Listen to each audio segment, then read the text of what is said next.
What is up, sports fans, and welcome back to another episode of Pez Picks. I'm Jeff Hartman. I'm not the guy with the picks. That's the guy next to me if you're watching on YouTube. Pez, what's going on? Feels like 80 degrees and summer here in Jersey, Jeff. It's I guess we're through winter. I don't know. The Masters, warm. We were talking cutting lawns, and here we are. Here we We're are. back. Rory McIlroy. Yeah. I still can't believe it, Jeff. I can't believe it. Well, what can't you believe is the question. This guy should have 30 majors, right? I mean, this is the Rory we thought we saw when he was a dopey, pudgy, kid with the mullet. And for 10 years, he was a mental midget. Always had the best swing, always had the best driver. The putting was horrible, but then even the putting got decent. Then he couldn't chip, couldn't win he went 10 years, right, without a major? And now Something like that, yeah. 2 in a row, Masters. I mean, a strange athlete that, and I don't know if you read this, people are complaining he used his private jet to fly up and back to Augusta to get practice rounds in while his daughter was at school, which is a douchey thing to say. But then Kevin Kisner, I believe, came out and said anybody that gets in can go schedule practice rounds. Maybe he had a couple more, so I'm not saying that's why I won. But strange guy, strange tournament, not an amazing golfer, but kind of limped in. I mean, two mediocre days to win the Masters. I don't think you should win on 2 mediocre days. I don't know. To me, it was not a typical Masters champion. The 2 final rounds, Saturday and Sunday, we can't overlook the 2 tremendous rounds on Thursday and Friday. I mean, he played out of his mind in those 2 days, and I thought it was going to repeat of 2011, the U.S. Open at Congressional, which I was at on Saturday. Wow, where he ran away with it, and I thought that was what was going to happen. But thankfully, he was able to, or I shouldn't say he was. He collapsed a little bit on Saturday. I thought, I'll give him credit. Now, you know me, I don't like Rory McIlroy, but I give him credit for being resilient. He could have folded on more than one occasion, and he stuck with it. Justin Rose, I think, was the biggest disappointment. It was handed on a platter. He had a lead. Amen corner, man. It gets him. It gets you. Justin Rose, he's got to win one at some point. He looks like a guy that should be in that green jacket. I thought played, overall probably better than Rory. 18, Rory shanks it. I've never seen anyone shank it that far in 18. Somehow gets it up and down for bogey, punching out. And you watch that course, and I saw a lot. Well, I know you saw. Scheffler kind of gave it to a reporter a little bit, asked him after his round Saturday, could it have been better? We all watched. I mean, he missed a couple of 3-footers. That course is made to miss 2 and 3 foot putts. If not, these guys are going 30, 40 under. It's an easy driving course. I mean, it's pristine. There's no rough. So that I think people are kind of forgetting. And, to play there and figure out that course means you're probably not going to miss many of those Tiger ever did. Now it appears Rory's not. I don't know. Rose, it just seems to run out of gas. But with Rory, was it 2011 when he won a Congressional? Yeah. It looked like he was going to win every major, right? No, and then this guy disappeared. I still contend, Jeff, if he would have stayed chubby, he probably would have won 30 majors by now. I think getting fit kind of changed him a little bit and made him a little more egotistical. I think you need a golfer who's a little bit, kind of insecure. I think it puts him out there, a little humbling.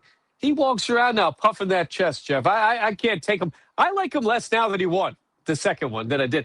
He collapsed in the U.S. Open to Shambo. I said, that's it. This kid's done. Credit to him. He goes through this Amanda Balionis situation. Whatever happened or didn't happen, I don't know. But at the end of the day, 12 under, I figured it would have been better than that. And I think, a handful of these guys kind of left one out there. And Rory, you got to give it to him. He did what he needed to. Was he 1 under on Sunday, right? So, not a typical Masters champion. I think to myself, I know he's not your favorite guy. Tiger Woods, if he had taken care of himself a little bit better, I think he's winning this week. Now, I don't know. I'm not saying the current Tiger Woods, but had he kept himself in shape, not, had the car accident. I think even without the car accident, with the leg, I think he would have won a couple more of these. This is a tournament that you shouldn't be winning one under on Sunday, regardless of the lead. And he didn't go into it with a huge one. I think a champion should be 4 or 5 under on that day. And to me, Jeff, it was an exciting tournament, but a little bit of a letdown. I think he kind of limped his way in, and I think Scheffler left one out there too. I mean, he did miss a lot of short putts, and at some point, you can't chalk it up to the course. You're a pro; you got to make those putts. Yeah, it was the first bogey-free weekend, Scotty Scheffler, since 1940 or 43. I mean, it's been a long time since someone had a bogey-free weekend at Augusta National. And I think that Scotty will look back on this as a missed opportunity. Sure. Last year, if you remember, he came storming back on Sunday and he finished high in the top 10s, top 5s, but he was never really in it last year. This year, after the 65 on Saturday, 7 under par, you're thinking, oh my gosh, Scotty could do this. And then he goes 2 under through 4, and then he hits a drought where it's just nothing but pars. But that putt on 17 was a half inch away from really putting some pressure on Rory McIlroy. And that's what I wanted, because Rory historically chokes when the pressure is on. He had a 2-shot lead then going into 18. He blocks one to the right, like you mentioned, has to go up 10 and to hook one around. I thought the CBS coverage sucked, by the way. That's neither here nor there, but still, I thought it was a good tournament. I think you're downplaying the tournament. I think you're saying that the tournament, I thought it was a great tournament. Such a jam-packed leaderboard on Saturday when you had Burns, Young, Rose, Scheffler. Obviously, Rory was up there. It was exciting. I was excited. I mean, players dropped off. Shane Lowry fell off a cliff. That Haotong Lee with a 10. Oh, my God. Number 12. The sixth string. 13, yeah. The 6th-string JMU punter, golf expert of mine, he labeled him correctly. He's the Chinese version of Ivan Drago. I mean, that guy, he hit a shot. I think it was on Saturday on into forget which par 5, but he got on into a looping draw.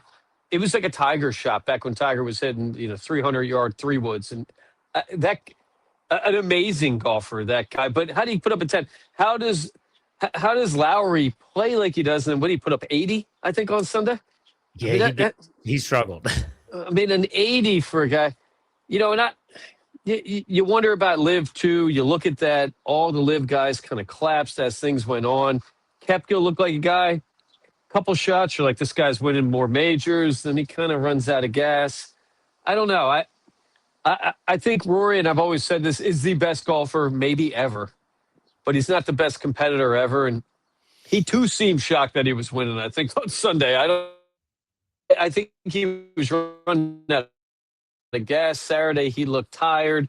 I consult with a couple guys on the side, and they're asking me, plus 1,600. You could have had Scheffler on Saturday when he finished. And I told him that's a pretty solid play. I mean, even $20 when you get $320. So, a great tournament. I've decided, Jeff, I don't think I'm ever going to go watch. I would, to me, and I know you're a family guy, Jeff, and I'm not saying I'm into this, but to go to a strip club to me, it would be very frustrating, right? This is a see but can't touch situation. To go to Augusta is the same thing, right? I don't think I could walk that course and not play it. It looks so playable. It's so perfect. Everything about it. To walk it, the hills. I mean, you walk from one green to the fairway. It's 50 steps on something. What a gem of a course. And I read 20 interesting facts about it. They're closed. They don't even open in the summer, right? I mean, they close now till, I believe, September, October. There's secret tunnels. Yeah, they're closed. You can't play it all summer. I don't know why. Maybe do they get a lot of rain in Georgia? I don't know. I've only driven through Georgia. I've been to Savannah a couple of times, but it's closed. Secret tunnels under the course. I think Kisner let that out. It'll probably be banned now, but you can walk. The members can take tunnels to other holes, or what the hell's going on there? It's like a Harry Potter movie. What? We got to get the FFSN CEO, Jeff. I think this guy knows people. We're going to get to play that course. I think if it was set up for an amateur course, it probably wouldn't be the most difficult one, except until you get to the green, right? The sand traps are not made of sand.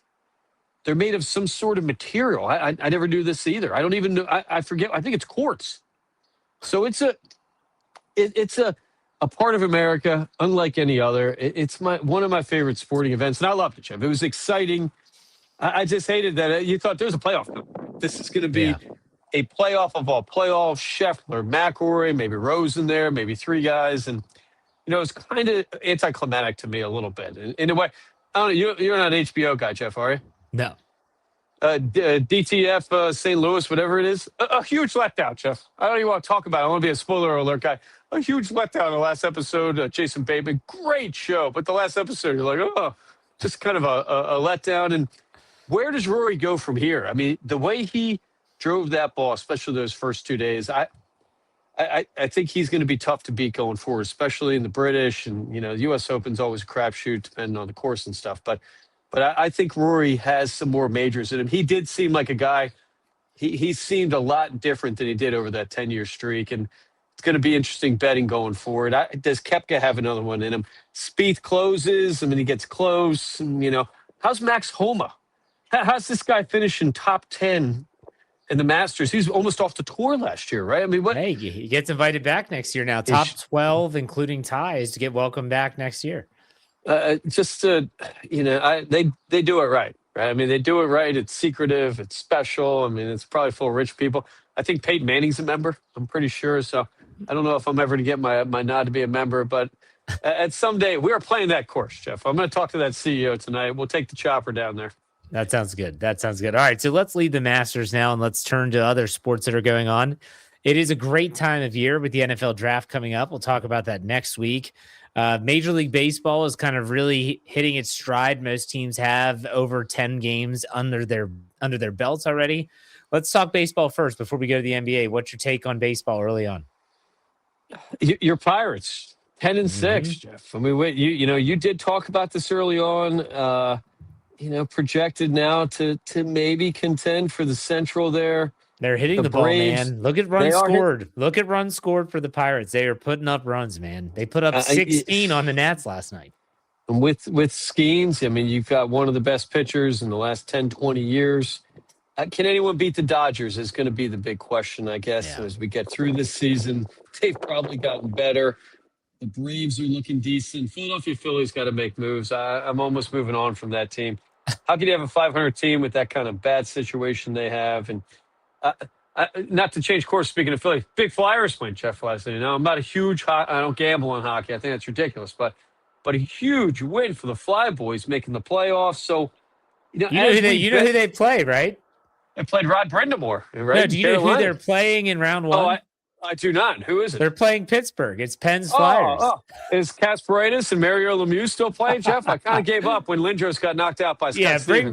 Bring back Lindros so that we can knock his ass out again. Jeff, we might have to bet on this. That playoffs, I guess, start next week, right? So we're gonna have I think it's next Thursday. We might have to lay some money on this. Jersey, Philly suburb people will know this. The Philadelphia Flyers. I don't know if this is still the case, but through 70s, all the way through Bobby Clark, they lived anywhere from Ocean City to about a place called Voorhees, which is about 10 minutes outside of Philadelphia. We used to go to Ott's Green Top, and we would play shuffleboard with LeClaire, Lindros, Brindamore. We weren't playing with them, but we were kind of next to them. Great guys, these hockey guys, Jeff. I don't know if it's still the case, but they're dipping some skull. An amazing kind of sport to play. You've got to be football size. You got to be able to skate. So maybe I've been a little unfair on hockey. Do you like that 3-on-3 overtime? It's kind of cool, I guess. It's not in the playoffs. Playoffs is 5-on-5. They don't do 3-on-3 in the postseason. That's right. Maybe they should have it in the playoffs. No, they shouldn't. No, you got to earn it. Do it the right way. They score a goal 5-on-5. I do like the 2-3 overtime till 3-4 in the morning. Hell yeah. In the playoffs, I mean, regular season, the shootout and the 3-on-3, I'm fine with that. Like, end the game sooner. But in the playoffs, with the game on the line, I don't want 3-on-3 with it's too gimmicky. It does seem that way. As long as the Devils don't win Stanley Cups anymore, Jeff, that's all that matters to me. And if you tell me they're going to win, they're not making the playoffs, are they? I don't think they got in. Fantastic, Jeff. I'm back on board. We're going to be bet on hockey next week. We're going to place our first hockey bets. I'm excited for this. This will be said that, This will I be an can't wait. adventure. Can't wait. We'll be laying pucks. Okay. And I can think back to the 90s, being a college student, getting into this gambling world. The second someone started betting hockey, we looked at each other. It's like when you go for a beer at lunch and your friend orders a whiskey on the rocks, you look over like, oh man, that's a change. Okay. So uh, betting hockey, maybe for the playoffs, we're going to say it's okay. I'm going to start punching some numbers and check this out. And well, doesn't Lemieux own the team? He's Pittsburgh Not guy, right? anymore. He sold it. He sold it. Yeah. So Okay. he's not All the right. owner anymore. All right. Maybe we'll get to a game, Jeff. Now I'm thinking. I have a lot to talk about with this CEO. I'm gonna hit that guy on the horn afterwards. But back to baseball. This is a difficult time of year to bet baseball. I don't think you're getting maximum effort, especially out of pitchers at this point. They have people on pitch counts, on inning counts. It doesn't seem to me we're getting 100% effort yet. It's cold. People don't want to get hurt. You're not winning a World Series in April. I mean, everybody knows that. So I think it's a very dangerous time of year to bet baseball. We're going to do it sparingly. We tried taking a big dog last night with the Mets, minus 160. The Mets suck, Jeff. I can't believe I did that as a Philadelphia Phillies fan. But at some point, once things warm up, I think it's going to get more consistent. A lot of favorites are losing in big numbers. And, when you have teams down, plus 180 winning games, that tells me that things aren't clicking at full cylinders. So, if you trust in analytics, that's what these lines are based off of. And if you have, half of the games where the underdog is winning, you're not getting maximum effort. People aren't playing to their numbers. And I think as we go another couple weeks here and things warm up, it's going to be a little bit more consistent. But we'll do it when we find a value play, when the numbers are right and everything's getting clicked. We'll continue to look for that. And I hope our guy skins. I like the Pirates, Jeff. Great hats. Always had great hats, the Pittsburgh Pirates. Great stadium. I think it's right. Is it next to the Steelers Stadium, right? Right on the river. Yes, there. It is. Yes. Great town. And, we'll continue to look for that as we go forward. Probably 5 to 6 games a week. We'll continue putting bets out there and occasionally put out some freebies for the people on Instagram. All right. NBA. Let's finish up with some NBA. What do you got going on with some hoops? I think at this point, I think the wise money are future plays right now. I mean, it's almost like we're starting a different season. So we already put out, and I got some kudos from somebody on Instagram. They couldn't believe a guy wearing an Eagles hat suggested that the Boston Celtics would be a great play right now, which I still think they are to win the championship. Boston Celtics plus 550. I don't think there's any question they're the best team in the East. I can't believe how good Tatum has looked since he's come back. Will that continue? Of course, injuries can always affect everything, but I don't think Detroit, I don't think Cleveland, the moves they made them better teams. The Knicks, to me, are as usual, a letdown. So considering, that Celtics probably win the East, I think they're the best team that could give Oklahoma City a run. Oklahoma City still by far the plus 115 to win, Jeff. I mean, you're almost getting even money for Oklahoma City to win the NBA championship. You couldn't get worse odds. That tells me they're stacked. They're as good as they were last year. But I think the Celtics, with that veteran lineup, guys that have done it, you have the 3 big guys back. They've got a great center, great coach. I think that's a solid value play right now, plus 550. And I would jump all over that if I was somebody that wagers on NBA basketball. With the playoffs, right now we've got play-in games. We're taping Tuesday this week. We're taking one tonight. The Heat plus 6 at Charlotte. Jeff, the Charlotte Hornets are like the best team in the NBA in the last 2 months. I'm suggesting that's Fugazi. Just the Charlotte Hornets stink. I think the Miami Heat, better coach, better nucleus. They're 3-1 against them in the regular season. Not really a playing game. I think you get 2 chances. You can win. You can, if you lose, you get another game. So having said all that, we're going to take the Heat tonight, plus 6. Spoelstra, great coach. I love Pat Riley. I think that guy knows basketball as good as anybody that's ever known basketball. So I think Charlotte, a Fugazi, and we'll find out tonight. We're taking the Heat plus 6, and I think the Heat are a little bit of a sneaky team. I think Orlando's a little bit underrated going forward too. They're playing the Sixers, and that's going to be on Wednesday night. We're probably taking Orlando, Jeff, because I've hated the Sixers since that process. I never trusted the process, Jeff. Intentionally losing, you should get kicked out of professional sports. It's a horrible role model for Americans and children out there. You play your ass off. You don't sit your draft picks and pick up Ben Simmons who can't shoot. So we'll be taking Orlando tomorrow. I think it's a very underrated team. They haven't played to their potential. I think we'll start seeing that a little bit in the playoffs. All right. Sounds great. Just like Rory McIlroy's taking off this week at the RBC Heritage, you're taking off for the top 5. No top 5 this week. Actually, one just hit me, Jeff. As I sit outside here, before we started taping, I had a couple handfuls of Chipotle tortilla chips and the green sauce. I know you're a Chipotle guy. Let's go. Top 5 things to get at Chipotle, Jeff. Number 5, the queso. Probably very bad for you. Maybe the best queso I've ever had in my life. Number 5, the queso.